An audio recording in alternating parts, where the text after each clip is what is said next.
So, when we were first tasked with finding a topic for our senior projects, we were told to find something that we're passionate about. So after some thought and thinking about things, especially things that we learned in first semester of Christian Living this year, I decided that there really isn't anything that I am passionate about or want to be passionate about than the pursuit of Christian character. So to begin this, I want to ask you a question. That question is, are you who you want to be? You can think about that for a second, just dwell on it. And really the root of this question is, are you content with who you are? Are you content with how you act, how you react to things, how you think? And I think as Christians, the answer for all of us should be no, and has to be no. As Christians, we are called to live like Christ and to exemplify Christ on this earth. So, because we are not Christ and will never be perfect, the answer to this question should always be no for us. We can always strive to pursue the image of Christ, and we can always strive to really be better Christians and be better people, but we will never be there, and we'll never reach it, which is why I chose the word pursue. So to begin this is my kind of focus verse for this is Romans 12:2, which says, "Do not conform to the pattern of this world, but be transformed by the renewal of your mind, and you will be able to test and approve God's will, His good, perfect, pleasing will." So you might have heard this verse, you might not have. It's a pretty common verse, I think. So I really want to break it down though, because I think when we know verses really well and when we've heard them a lot, we don't really think about what they mean. So to begin, it says, "Do not conform to the pattern of this world." That's pretty straightforward. We can't be like everyone else is. As Christians, we have to be different. We can't do the same things that they do and think the same way, which kind of leads into be transformed. I think transformation is a fundamental part of becoming a Christian. And this process is called sanctification. When we accept Christianity into our lives and we accept this whole thing that we sign up for, we are supposed to be transformed. We're supposed to be sanctified. And that comes through the Spirit, but also through our own work. And the renewal of our mind is pretty straightforward. It's simply what it means to be saved. When we are saved, our minds are changed, our minds are renewed. And out of that comes our transformation. So for me, I know personally, when I first became a Christian at a very young age, nothing changed. I didn't think any different, I didn't act any different. And I'm sure that's the case for a lot of you. I think especially when we live in such a tight Christian community, we really don't act differently from the world. We don't really break away from the world. And I think really we're called to do that as Christians. So this transformation, it's not going to be fast, it's going to be grindy, it's going to be slow, it's going to be hard. But nonetheless, it's something that we must pursue. So kind of what I got into there is that Christian character isn't just something for us to add on. Being good Christians isn't something that we can say, oh, I did this, but it's not something that is a bonus to our faith. It's a fundamental part of our faith. It's not negotiable. So what does it mean to have Christian character? I think first and foremost, this is submission to God. And really, when we think about it, submission in our daily lives boils down to a couple things. And one of those is the fruit of the Spirit: love, joy, peace, patience, kindness, goodness, faithfulness, gentleness, and self-control. And obviously that's very important. That's biblical and it's something we need to pursue. But most importantly, I think, is love. 1 John 4 verse 8 says, "Anyone who does not love does not know God, because God is love." I think this is really the fundamental purpose of our faith, is to love others. And that's in our second command, following only love God. So I think this love that we know about and we really accept from God has to transform us and has to go out into those around us. We have to love those who hate us. We have to love people who we are told to hate and people we do hate, which sounds contradictory, but we do have to love people we hate. We have to love people who have wronged us, who have betrayed us, people who disagree with us fundamentally.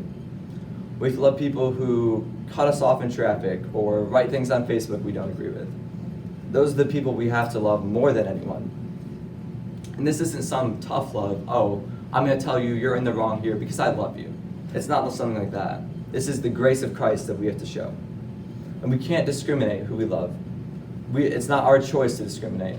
If we choose to love everyone, we choose to invest and have this passion for Christ, it has to be towards everyone.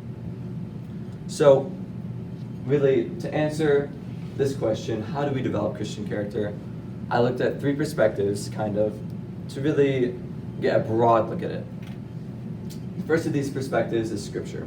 I think Scripture is the most perspective we can have in any issue. So I found 4 verses that really give a good perspective of what it means to have Christian character and how we can develop it. The first of those is Ephesians 5, verses 1 and 2, which say, "Follow God's example, therefore, as dearly loved children, and walk in the way of love, just as Christ loved us and gave himself up for us as a fragrant offering and sacrifice to God." So what this verse really means to me is to really develop Christian character and to become God-fearing Christians, we need to sacrifice things. And that can be time, it could be sacrificing ourselves, we can sacrifice money, but it's almost always going to be things that are important to us. Next verse, John 3, verse 30, says, "He must become greater, I must become less." And I think this somewhat ties into the last verse. God's will and priorities of God should always be ahead of our own. And that's something that's really hard to develop, and it's really hard to change within ourselves. The next verse, Philippians 4, verse 13, says, "I can do all this through him who gives me strength." I think this verse really tells us where we develop this strength, where we develop this submission to God, and it's through God. We have to look to Christ for strength, and we have to look to Christ for what is right and how we must act in this world. The last verse, 1 John 4:16, says, "And so we know and rely on the love of God and the love God has for us. God is love. Whoever lives in love lives in God and God in them." So I think, obviously, like I've been talking about, we need to love others. But I think more importantly what this says is we need to show the love of God to others. So when we accept Christianity and the love of God is in us, we need to really project that outwards. Not necessarily our own love, but His. So the next perspective I looked into is a bit of a scientific perspective. How do we develop habits, and how do we really almost trick our brains into acting out of love and submitting to God when it's hard, and to make that just our natural response? So the first thing I found is that it really takes a reminder or a cue to do this. Whenever we want to build a habit, we need to be reminded of it. And this can be putting your phone background to remind you to pray or to do your devotions, or to always think about what God's will is in any given situation. The second thing I really found is something called the 21-90 rule, which says that after 21 days of intentfully building habit and really working for something, it takes another 90 days of really following through on that habit. After those 2 periods of time, something will become natural for us. After the first very intense period of forcing ourselves to do something, and the 90 days of following through on that, something will become natural for us. And this is kind of hard to apply in Christian character, because Christian character looks like a lot of different things in a lot of different situations. But I think most importantly, this is just developing a habit of submitting to God and looking to what God wants us to do in any situation before we approach it.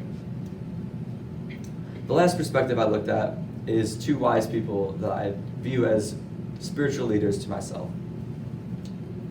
So I think it's important for everyone to find spiritual leaders and to look up to people and really look to them for guidance and ask them how they've lived their life and what's helped them. So for me, this was Suzanne Stahl and Linda DeMott. I asked them a couple questions about faith and submission to God, and specifically times in their life where it was really hard for them to submit to God and where they were challenged, and what really helped them through that. So obviously these are very big situations that they're going to talk about, and what I'm talking about is more in our day-to-day life, but I think that they apply very nicely. So I'm going to let her talk because she does a better job than I do.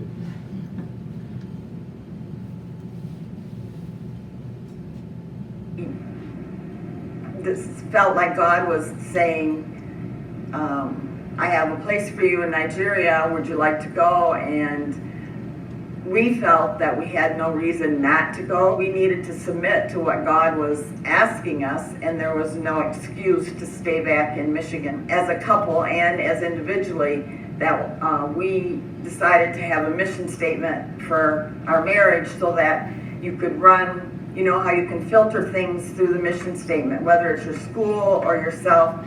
So ours was devoted to God and each other, dedicated to serving.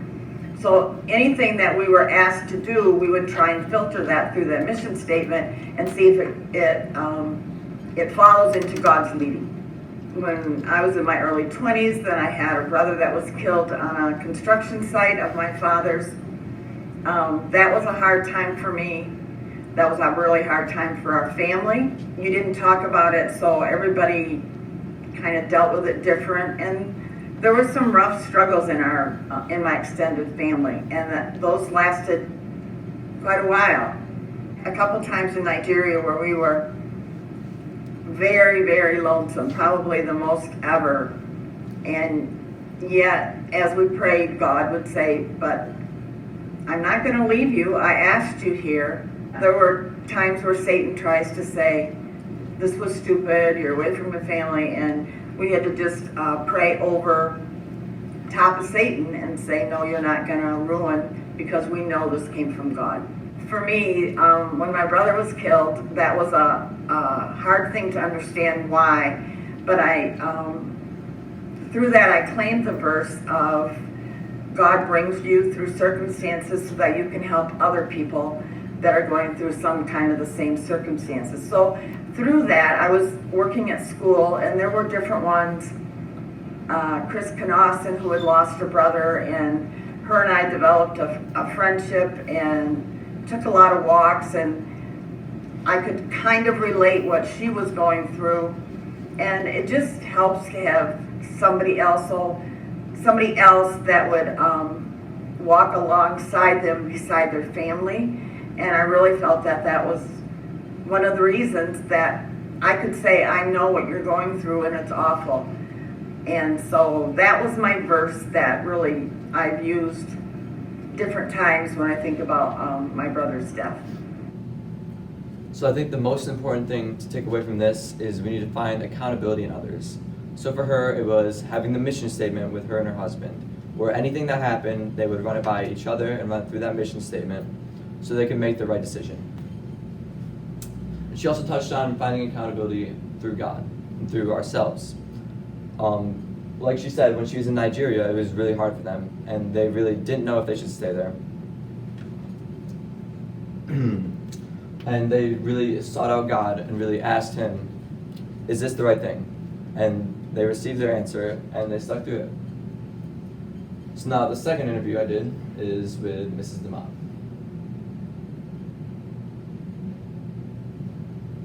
My husband was the youth pastor at a church in Saginaw, and we had lived there for 8 years, which that is the longest that I had ever lived anywhere, so that was a really big deal. And we had roots down.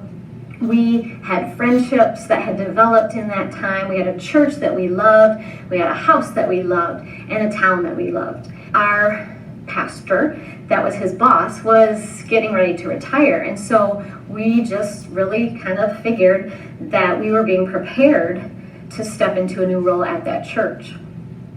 We got a call from a person who is looking to find a pastor for a church in Reed City, Michigan. And I was like, surely the Lord is not calling me to come here. I felt like it's in the desert and there is nothing in this town. So I completely wrestled with it. But I remember just really, I wasn't like standing up against a wall, but I felt like I was just standing back against the wall, observing all that was happening, and the church board was there, and after the interview, and I just really saw my husband like connecting with these people. And that's when I was like, something might actually be happening here. The church board met, decided that they would like to call our family to come and be their next pastor. But I wrestled, and I prayed, and I struggled. And I looked at my kids who Chase was in the first grade, and Cammie hadn't started school yet, but they had friends. We had families around us. And this church in Reed City, had 3 children in it, I don't think. And I remember Sunday came, and I still told Chris, I can't say yes yet. And during that morning service, we were singing a hymn, and I just went down to the altar, and I sobbed, and I prayed, and I just felt God's peace come over me, and that was where I said, okay, Lord, if that's what you want me to pick up my whole family and move to Reed City, then I will follow you. And so we did it, and I remember lots of crying, lots of tears. But what I didn't know was I had a town full of lovely people, and it had a church filled with even lovelier people that really, really have changed the whole trajectory of my life. But I do know that the blessings of a small town have impacted our life and have changed us and will go with us wherever God takes us from here as well. So, kind of like Mrs. DeMott touched on, when we're going through a hard time submitting to God and really following through with what we know is His will, we have to wrestle with it. We have to pray. We have to think about everything that is happening. Really go to God and submit and just ask Him, what do I need to do here? And then another thing that you didn't really see because I had to cut down the video for time, was that her husband was just a big support for her in this time when she was wrestling with this. I think that's an important thing to know. We have to surround ourselves with a support network. Just a network of people who will not only support us when we're going through a hard time, but also hold us accountable. For her, that was her husband, and she said there were a couple other friends who also helped her with that. So, in conclusion, I want to read this verse, Revelation 3, verse 15 and 16, which says, I know your deeds, that you're neither hot nor cold. I wish you were one or the other. So, because you are lukewarm, neither hot nor cold, I'm about to spit you out of my mouth. I think this verse really is just a tell of how we should live as Christians. We need to be passionate about Christ. We need to be passionate about our lives and what Christianity means for them. I wholeheartedly believe that despite how difficult this will be, how difficult it is to really change who we are and change everything about us, transform, if we really believe in God and we really believe in the Bible and what it has to say for us, then it is something that we must do. So I want to challenge you, as much as I'm going to challenge myself, as much as I want to challenge myself, to apply this. Really make sacrifices in your life. Learn to love people who are hard to love. Remind yourself of how we have to act as Christians and really submit to God in everything. I challenge you most of all to pursue Christian character.